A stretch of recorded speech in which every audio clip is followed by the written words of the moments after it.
উপার্জনের ভদ্রচিত স্টাইল শিখে নিছে, এতটুকু এতটুকু হয়েছে, কিন্তু মানুষ হয় না।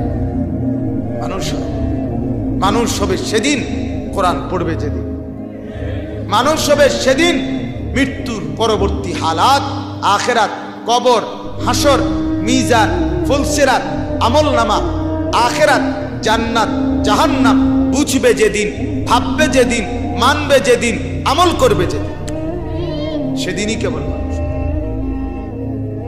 সেদিনই মানুষ, সেদিনই সে জ্ঞানী। আর নাই তো সে অর্থনৈতিক প্রাণী, টাকা রোজগার করে আর কি। কেউ লুঙ্গি ফিন্দা, কেউ ভালো ফ্যান্ট ফিন্দা, কারো চুল আশ্রাই না, কারো চুল আশ্রানো নাই, কেউ ফেয়ার এন্ড লাভলি অথবা মেরিল ভালো করে একটু মুখে ডলিয়া লইছে, কেউ এমনি আটতে আছে আর কি। এই তফাৎ আর কি।